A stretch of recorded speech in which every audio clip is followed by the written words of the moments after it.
טוב, זה סיבוב שג'קו קלט שהבום נמצא פה בלונגהאוס. קובי שם פלש, ג'קו מוריד אותו, הבומב אצלנו בידיים. ג'קו שם סמוק.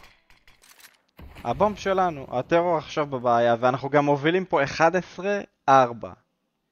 קובי נותן בוסט לג'קו.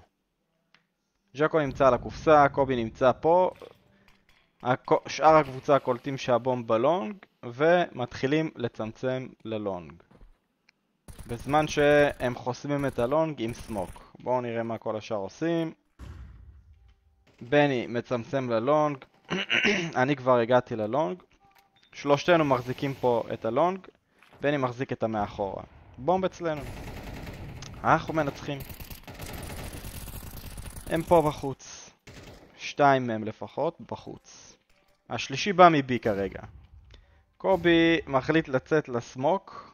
להתקמפר פה. אני שם לו פלש. נגמר הסמוק, הורקים את קובי. עכשיו אנחנו נשארנו פה בלי יוטיליטי בתוך הלונגהאוס. בני עוד שנייה שם מולוטוב. מעולה. הורגים את ג'קו בבוסט. אני ובני נשארנו. אני יורה בהם ובורח כי אין להם הרבה זמן. אני רץ לרמפה, אני אומר שילחמו איתי ברמפה ואני אעכב אותם. מישהו יוצא נותן לי one tap ישר בלי למצמץ. בינתיים בני פה מתקמפר.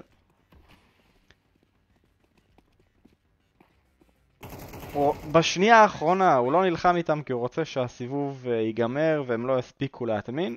הורגים אותו. בואו נחזור טיפה אחורה.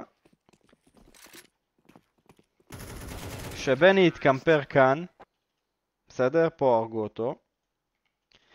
לא ידענו בעצם מאיפה הם יבואו, כי אנחנו זוכרים שהיו 2 בלונג, לא ידענו אם יש שם 2, 3, אחד בא מבי ובא ללונגהאוס. עכשיו, מה שקרה בסיבוב הזה, נמשיך סתם את הדמו בלי קשר לסיבוב, כדי שלא יהיה משעמם.